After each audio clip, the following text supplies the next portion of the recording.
இறை இயேசுவில் பிரியமுள்ள மாதா தொலைக்காட்சியின் அனைத்து நிகழ்ச்சிகளையும் ஆவலோடு பார்த்து கொண்டிருக்கிற அன்பு நேயர்கள் அனைவருக்கும் இனிய இரவு வணக்கம். இந்த நாள் முழுவதும் பல நல்ல அனுபவங்களை பெற்றிருப்பீர்கள் என்று நினைக்கிறேன்.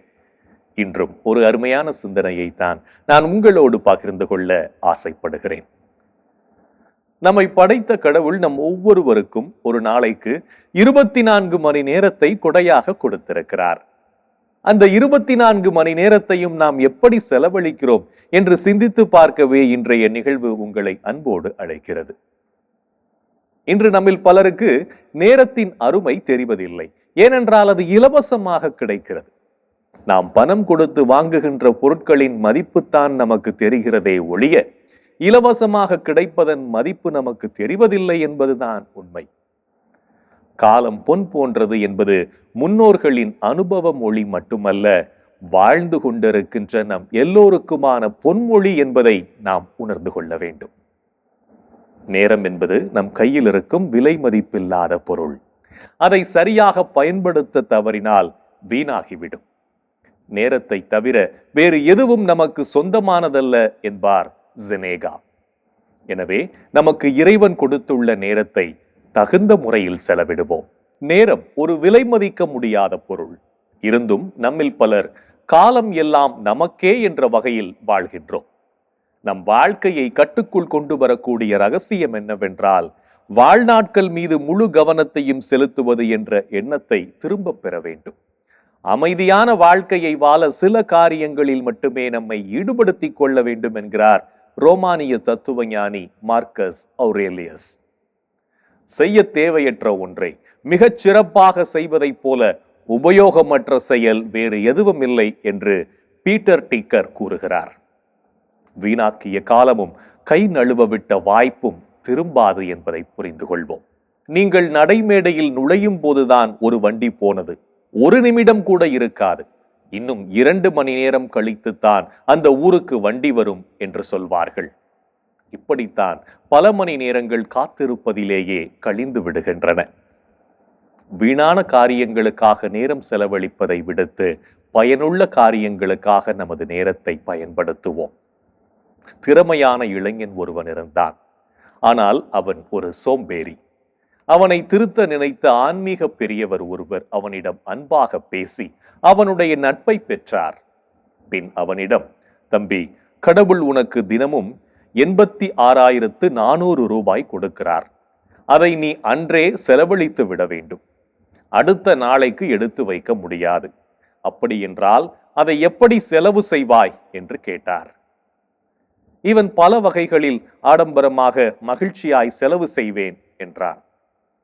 பெரியவர் அதுபோல, கடவுள் தினமும் பாரபட்சம் இல்லாமல் எல்லோருக்கும் சமமாக இலவசமாக ஒரு நாளைக்கு 80,400 நிமிடங்களை கொடுக்கிறார். அதை வீணாக்காமல் முறைப்படுத்தி செலவு செய்வதில்தான் நம் முன்னேற்றம் இருக்கிறது என்று பக்குவமாய் எடுத்து கூறினார். மண்ணில் விழுந்து விட்ட மழை துளிகளை மீண்டும் பெற முடியாது. அதனால் ஒவ்வொரு நாளையும் நல்ல முறையில் பயன்படுத்தி அதில் படைத்த இறைவனுக்கும் சிறிது நேரம் ஒதுக்குவோம். இன்றைய தினத்தை எடுத்துக்கொள்வோம். இந்த நாள் முழுவதும் நாம் நமக்கு கொடுக்கப்பட்ட நேரத்தை முறையாக பயன்படுத்தினோமா என்று யோசித்து பார்ப்போம். மேலும் இந்த நாளில் நமது செயல்பாடுகள் எப்படிப்பட்டதாக இருந்தது என்று நம்மையே நாம் கேட்டு பார்ப்போம்.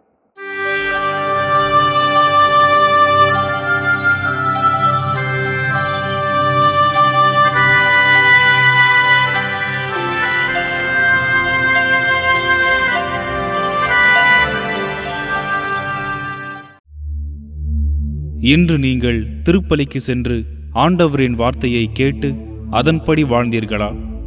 அவருடைய கட்டளைகளை நாம் கடைபிடித்தால் நாம் அவரை அறிந்து கொண்டோம் என்பது உறுதியாக தெரியும். இன்று நீங்கள் உங்கள் சகோதர சகோதரிகளிடம் வெறுப்புடன் நடந்து கொண்டீர்களா? தம் சகோதர சகோதரிகளை வெறுப்போர் இருளில் இருக்கின்றனர், இருளில் நடக்கின்றனர். அவர்கள் எங்கு செல்கிறார்கள் என்பது அவர்களுக்கு தெரியவில்லை. ஏனெனில் இருள் அவர்களுடைய கண்களை குருடாக்கிவிட்டது. இன்று நீங்கள் உங்களுக்கு கொடுக்கப்பட்ட கடமையை செய்யாது சோம்பேறிகளாக வாழ்ந்தீர்களா? சோம்பல் ஒருவரை தூங்கிக் கொண்டே இருக்கச் செய்யும். சோம்பேறி பசியால் வருந்துவர். இன்று நீங்கள் சந்தித்த ஏழைக்கு உதவினீர்களா? ஏழைக்கு இறங்கி உதவி செய்கிறவர் ஆண்டவருக்கு கடன் கொடுக்கிறார். அவர் கொடுத்ததை ஆண்டவரே திருப்பி தந்து விடுவார். இன்று நீங்கள் மற்றவரை ஏளனம் செய்தீர்களா? ஏளனம் செய்வோரை அடி. அதை காணும் பேதையராவது படிப்பினை பெறுவர். உணர்வுள்ளவரை கடிந்து கொள், அவர் மேலும் அறிவுடையவராவர்.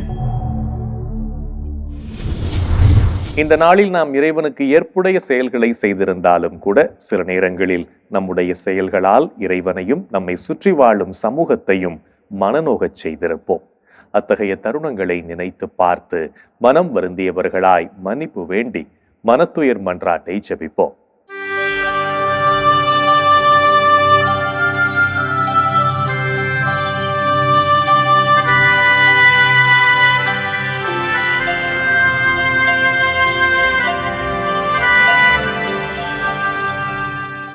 எல்லாம் வல்ல இறைவனிடமும் சகோதர சகோதரிகளே உங்களிடமும் நான் பாவி என ஏற்றுக்கொள்கிறேன். ஏனெனில் என் சிந்தனையாலும் சொல்லாலும் செயலாலும் கடமையில் தவறியதாலும் பாவங்கள் பல செய்தேன். என் பாவமே, என் பாவமே, என் பெரும் பாவமே. ஆகையால் எப்போதும் கன்னியான புனித மரியாவையும் வானதூதர் புனிதர் அனைவரையும் சகோதர சகோதரிகளே உங்களையும் நம் இறைவனாகிய ஆண்டவரிடம் எனக்காக வேண்டிக்கொள்ள மன்றாடுகிறேன். ஆமேன். மனத்துயர் மன்றாட்டை செபித்ததன் வழியாக இறைவன் நம் பாவங்களை எல்லாம் மன்னித்து நம் ஒவ்வொருவரையும் அவருடைய சொந்த பிள்ளைகளாக ஏற்றுக்கொள்வார் என்ற நம்பிக்கையோடு இறை வேண்டலில் இணைவோம்.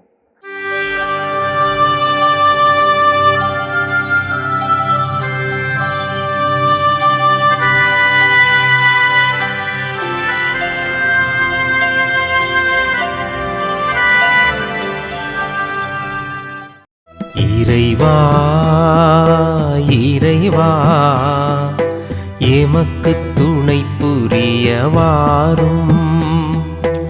ஆண்டவரே எமக்கு துணை புரிய விரைந்து வாரும். தந்தைக்கும் மகனுக்கும் தூய ஆவியார்க்கும் மாட்சி உண்டாவதாக. தொடக்கத்தில் இருந்தது போல் இப்பொழுதும் எப்பொழுதும் என்றென்றும் இருப்பதாக. ஆமென்.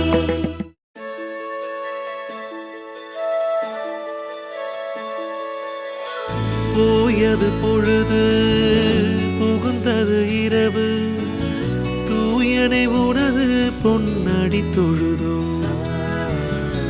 நேயமையெல்லாம் ஏதமும் நீக்கி நீயமையாண்டு காத்தருளையா. கனவுகள் துயில் வழி காணுதல் வேண்டாம், கனவிருள் பூதமும் கண்ணுரல் வேண்டாம். சினமுறு பகைவர் முரணலாம் வெல்வார், ஈனமும் உடலில் அணுகிடாது அருள்வார். ஆதியம் தந்தாய் அருள் புரிவீரே, அமலன மகனே அருள் புரிவீரே. ஜோதியே உருவாம் தூயாவியாரே, தொழுதனம் உமதடி அருள் புரிவீரே. ஆமென் ஆமென் ஆமென்.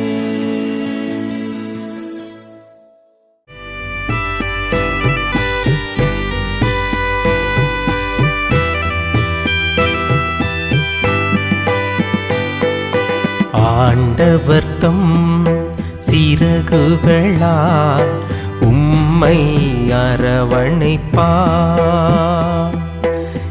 இரவின் திகிலுக்கு நீரஞ்ச மாட்டீர்,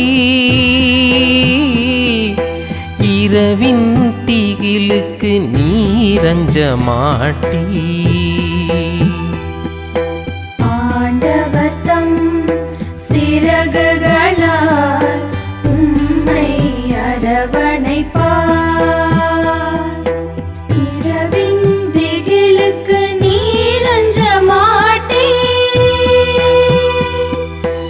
இரவின் திகிலுக்கு நீரஞ்ச மாட்டீர்.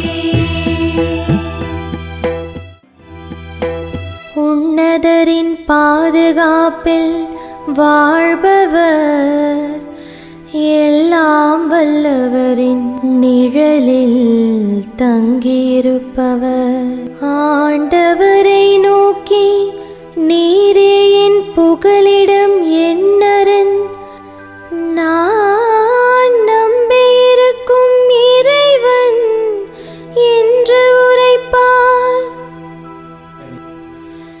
ஏனெனில் ஆண்டவர் உம்மை வேடரின் கண்ணியினின்றும் கொன்றளிக்கும் கொள்ளை நோயினின்றும் தப்புவிப்பார். அவர் தம் சிறகுகளால் உம்மை அரவணைப்பார். அவர் தம் இறக்கைகளின் கீழ் நீர் புகலிடம் காண்பீர். அவரது சொல்லுறுதியே கேடயமும் கவசமும் ஆகும்.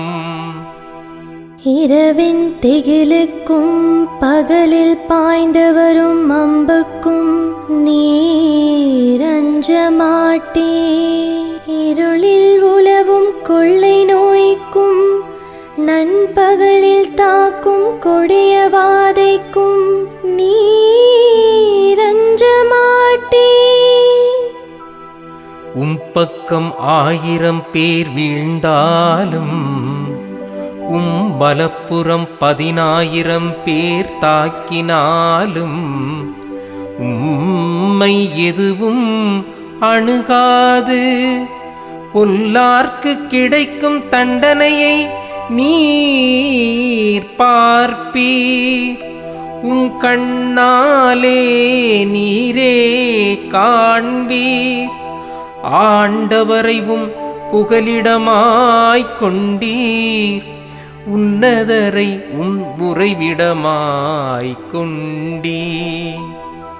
ஆகவே தீங்கு உமக்கு நேரிடாது, வாதைவும் கூடாரத்தை நெருங்காது. நீர் செல்லும் இடமெல்லாம் உம்மை காக்கும்படி தம் தூதருக்கு அவர் கட்டளையிடுவார்.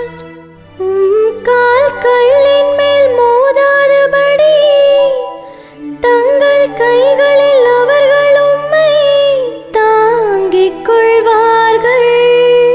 சிங்கத்தின் மீதும் பாம்பின் மீதும் நீர் நடந்து செல்வீர். இளஞ்சிங்கத்தையும் விரியன் பாம்பையும் நீர் மிதித்து போடுவீர். அவர்கள் என் மீது அன்பு கூர்ந்ததால் அவர்களை விடுவிப்பேன். அவர்கள் என் பெயரை அறிந்துள்ளதால் அவர்களை பாதுகாப்பேன். அவர்கள் என்னை நோக்கி மன்றாடும்போது அவர்களுக்கு பதிலளிப்பேன். அவர்களது துன்பத்தில் அவர்களோடு இருப்பேன். அவர்களை தப்புவித்து பெருமைப்படுத்துவேன். நீடிய ஆயுளால் அவர்களுக்கு நிறைவளிப்பேன். என் மீட்பை அவர்களுக்கு வெளிப்படுத்துவேன். தந்தைக்கும் மகனுக்கும் தூய ஆவியார்க்கும் மாட்சி உண்டாவதாக.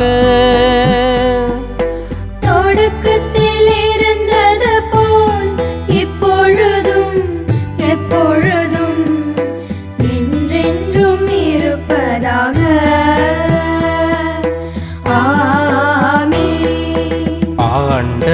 ஆண்டவர்தம் சிறகுகளால் உம்மை அரவணைப்பார். இரவின் திகிலுக்கு நீரஞ்ச மாட்டீ, இரவின் திகிலுக்கு நீரஞ்ச மாட்டீ. ஆண்டவர்தம் சிறகுகளால் உம்மை அரவணைப்பார். இரவின் திகிலுக்கு நீரஞ்ச மாட்டீர்,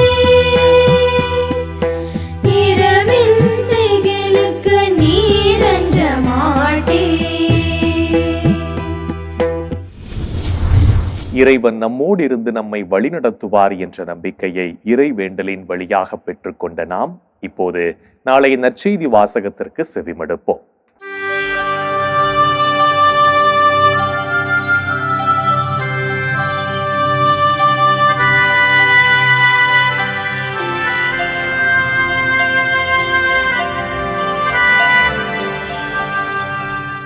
நாளைய திருப்பலி வாசகங்கள். முதல் வாசகம் சாமுவேல் முதல் நூலிலிருந்து வாசகம். அதிகாரம் 15, இறை வார்த்தைகள் 16 முதல் 23 வரை. பதிலுரை பாடல். திருப்பாடல் அதிகாரம் 50, இறை வார்த்தைகள் 8 முதல் 9, 16 முதல் 17, 21 மற்றும் 23 வரை. மார்க்கு எழுதிய தூய நற்செய்தியிலிருந்து வாசகம். அதிகாரம் 2, இறை வார்த்தைகள் 18 முதல் 22 வரை. யோவானுடைய சீடரும் பரிசேயரும் நோன்பு இருந்து வந்தனர். சிலர் இயேசுவிடம், யோவானுடைய சீடர்களும் பரிசேயருடைய சீடர்களும் நோன்பிருக்க உம்முடைய சீடர்கள் ஏன் நோன்பிருப்பதில்லை என்று கேட்டனர். அதற்கு இயேசு அவர்களை நோக்கி, மணமகன் தங்களோடு இருக்கும் வரை மணவிருந்தினர் நோன்பு இருக்க முடியுமா? மணமகன் அவர்களோடு இருக்கும் காலமெல்லாம் அவர்கள் நோன்பிருக்க முடியாது. ஆனால் மணமகன் அவர்களை விட்டு பிரிய வேண்டிய நாள் வரும். அப்போது அவர்களும் நோன்பு இருப்பார்கள். எவரும் புதிய துணியை பழைய ஆடையில் ஒட்டு போடுவதில்லை. அவ்வாறு ஒட்டு போட்டால் அந்த புதிய துணி பழையதிலிருந்து கிழியும், கிழிசலும் பெரிதாகும். எவரும் புதிய திராட்சை ரசத்தை பழைய தோற்பைகளில் ஊற்றி வைப்பதில்லை. ஊற்றி வைத்தால் ரசம் தோற்பைகளை வெடிக்கச் செய்யும். ரசமும் தோற்பைகளும் பாழாகும். புதிய ரசம் புது தோற்பைகளுக்கே ஏற்றது என்றார். ஆண்டவரின் அருள்வாக்கு. கிறிஸ்துவே உமக்கு புகழ். ஆண்டவரே உம் கையில் என் உயிரை ஒப்படைக்கின்றேன். ஆண்டவரே உம் கையில் என் உயிரை ஒப்படைக்கின்றேன். உண்மையின் ஆண்டவராகிய கடவுளே, எம்மை மீட்டவர் நீரே. ஆண்டவரே உம் கையில் என் உயிரை ஒப்படைக்கின்றேன். தந்தைக்கும் மகனுக்கும் தூய ஆவியார்க்கும் மாட்சி உண்டாவதாக.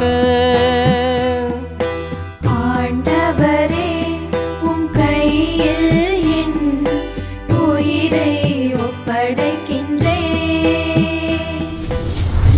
மனிதர்களிடமிருந்து புகழ் மொழிகளை எதிர்பார்க்காமல் கடவுளுக்கு மட்டும் தெரியும் விதத்தில் நோன்பிருத்தலே உண்மையான நோன்பு என்பதை உணர்ந்து வாழ நமக்கு அழைப்பு விடுக்கின்றார் நம் அன்பர் இயேசு.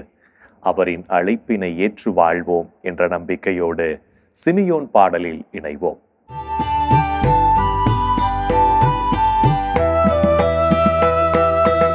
ஆண்டவரே, நாங்கள் விழித்திருக்கும் போது எங்களை காத்தருளும். நாங்கள் தூங்கும் போது எங்களை பாதுகாத்தருளும்.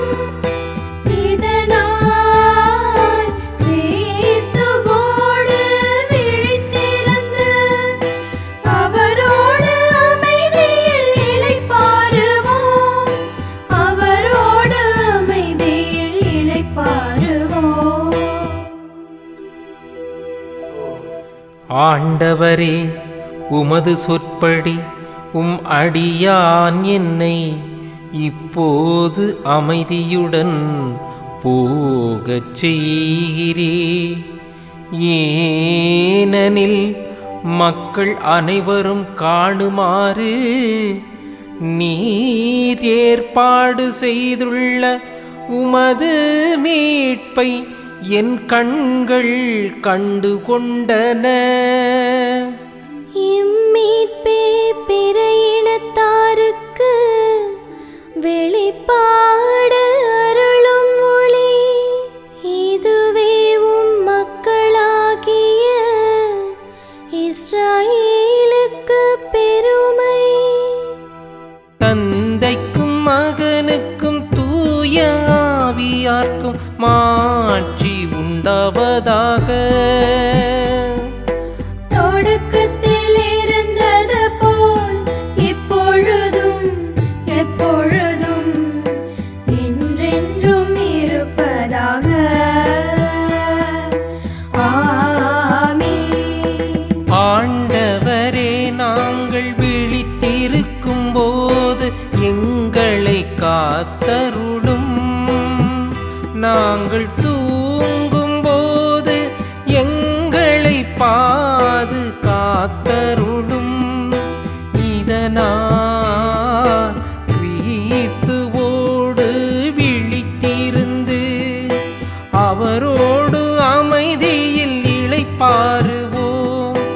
அவரோடு அமைதியில் இளைப்பாறுவோம். இந்த இரவு பொழுதிலும் இறைவன் நம்மை அற்புதமாய் வழிநடத்தப் போவதை சிமியோன் பாடல் வழியாக உணர்ந்து செபித்த நாம் இப்போது நாளைய புனிதரை பற்றி பார்க்கலாம்.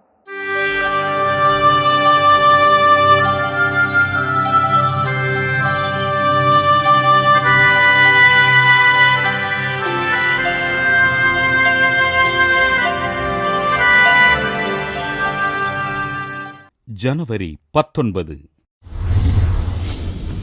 புனித ஜோசப் செபஸ்டியான். போலந்து நாட்டிலுள்ள கொர்சேனா பகுதியில் வாழ்ந்த இறைபக்தி நிறைந்த குடும்பத்தில் பிறந்தார் ஜோசப் செபஸ்டியான். 6 வயது முதல் அனுதினமும் திருப்பலியில் பங்கேற்று பீடச் சிறுவனாக திருப்பலிக்கு உதவிகள் செய்த இவர் தன் தொடக்க கல்வியினை போலந்து நாட்டின் ரெசோ பகுதியில் இருந்த பள்ளியில் பயின்றார்.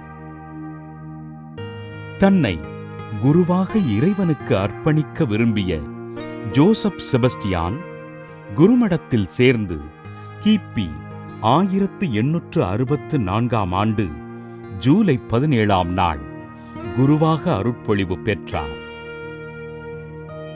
பிரசிமையீசில் மறைமாவட்டத்தில் இருந்த சாம்போர் பங்கு தளத்தின் பங்கு பணியாளராக இறைப்பணிகளைச் செய்த இவர் தன் உயர்கல்விக்காக ரோமை சென்று இறையியலிலும் திருச்சபை சட்டத்திலும் முனைவர் பட்டம் பெற்றார். பிரசிமையீசில் இருந்த குருமடத்தில் இறையியல் பேராசிரியராகவும் கிராக்கோ பல்கலைக்கழகத்தின் அதிபராகவும் பணி செய்த அருட்தந்தை செபஸ்டியான் புனித வின்சென்தே பவுல் சபையுடன் இணைந்து எளிய மக்களின் முன்னேற்றத்திற்காக உழைத்தார். கிபி 1899 ஆண்டு ஏப்ரல் 15 நாள் இயேசுவின் திரு இருதய ஊழியர் சபை என்ற துறவற சபையினை நிறுவி இறையரசின் பணிகளைச் செய்த இவர் அதே ஆண்டு பிரசிமையீசில் மறைமாவட்டத்தின் துணை ஆயராக நியமனம் செய்யப்பட்டார். பிரசிமையீசில் மறைமாவட்ட ஆயராக 25 ஆண்டுகள் மக்களையும் குருக்களையும் இறைவழியில் நடத்தி இறை விசுவாசத்தினை விதைத்த ஆயர் ஜோசப் செபஸ்டியான் கிபி 1924 ஆண்டு மார்ச் மாதம் 28 நாள் விண்ணகம் சென்றார். தன் மறைமாவட்டத்திலுள்ள இறைமக்களுக்கு கல்வி கிடைக்கவும் அவர்கள் கத்தோலிக்க விசுவாசத்தில் உறுதி பெறவும் நல்லாயனாக இருந்து பிரசிமையீசில் மறைமாவட்ட திருச்சபையினை வழிநடத்திய ஆயர் ஜோசப் செபஸ்டியானை திருத்தந்தை 2ஆம் ஜான்பால் 1991ஆம் ஆண்டு புனிதராக உயர்த்தினார். புனித ஜோசப் செபஸ்டியான் திருவிழாவினை கொண்டாடுகின்ற நாம் இருபால் துறவிகளுக்காகவும் அவர்களின் பணிகளுக்காகவும் ஆண்டவரிடம் ஜெபிப்போம். புனிதர்கள் அனைவரும் இறைவனுக்காக தங்களையே முழுமையாக கையளித்து சாட்சிய வாழ்வு வாழ்ந்திருக்கிறார்கள் என்பதை இந்த புனிதரின் வாழ்வும் நமக்கு எடுத்து காட்டியிருக்கும். புனிதர்கள் காட்டிய வழியில் வாழ்ந்து நாமும் இறைவனுக்கு சான்று பகர்வோம் என்ற நம்பிக்கையோடு நாளைய தினம் நாம் யாராவது ஒரு நோயாளியை சந்தித்து அவருக்கு ஆறுதல் கூறுவோம். என் அன்பு சகோதரனே, சகோதரியே, கடவுளினுடைய அன்பை, இரக்கத்தை, மன்னிப்பை சுவைத்து வாழ்கின்ற நாம் அவருக்கு நன்றி சொல்வோம், அவரை போற்றி புகழ்வோம். இன்றைய தினத்திலே நாம் சிறப்பாக நமது தமிழக ஆயர் பெருமக்களுக்காக நாம் உருக்கத்தோடு மன்றாடுவோமா? எங்கள் அன்பை உருவான இயேசு ஆண்டவரே, இந்த தமிழக திருச்சபை வழிநடத்தி கொண்டிருக்கின்ற எங்களது ஆயர் பெருமக்களுக்காக நாங்கள் ஜெபிக்கிறோம். ஆண்டவரே, அவர்களுக்கு நல்ல உடல் சுகத்தை கொடுத்தருளும். அவர்கள் எடுத்து நிறைவேற்றுகின்ற ஒவ்வொரு திட்டத்தையும் நீர் ஆசீர்வதித்தருளும். அவர்கள் செல்கின்ற பாதைகளெல்லாம் நீர் பராமரிப்பை நீர் கொடுத்தருளும். அவர்கள் செய்கின்ற ஒவ்வொரு காரியத்திலும் உமது ஆசீர்வாதத்தை, ஆவியாருடைய கனிகளை, கொடைகளை நீர் அவர்களுக்கு நிறைவாக கொடுத்து அவர்கள் செல்லுகின்ற பாதைகளெல்லாம், செய்கின்ற செயல்களிலெல்லாம் ஆண்டவரை நீர் அவர்களுக்கு துணை நிற்கும்படியாக கெஞ்சி கேட்கிறோம். எங்கள் அன்பு தாயே, ஆரோக்கிய அன்னையே, எங்களது ஆயர் பெருமக்களுக்காக பரிந்து பேசுங்கள் அம்மா. இந்த ஜெபங்களை எல்லாம் எங்கள் ஆண்டவராகிய இயேசுவே உமது வல்லமையான திருநாமத்தின் வழியாக உம்மை கெஞ்சி மன்றாடுகிறோம். ஆமென். என்று வாழும் உயிருள்ள இறைவன் தந்தை, மகன், தூய ஆவியார் நாம் அனைவரையும் நிறைவாக ஆசீர்வதிப்பாராக. ஆமென். இந்த ஜெபத்தின் வழியாக இறை அருளும் பேரிரக்கமும் நம்மை நாளும் வழிநடத்தி கொண்டிருப்பதை உணர்ந்திருப்போம். தொடர்ந்து இறை பராமரிப்பில் என்றும் நாம் நலமோடு வாழ்வோம். அன்னை மரியாளும் நமக்கு உதவிகள் செய்வார் என்ற நம்பிக்கையோடு அவரின் துணை வேண்டி இந்த நிகழ்வை நிறைவு செய்யலாம். Good night.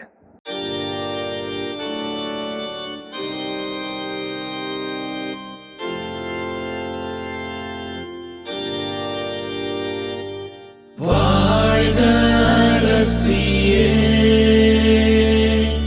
தயை மிகு அன்னையே,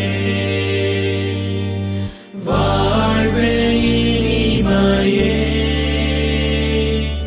தஞ்சமே வாழ்க.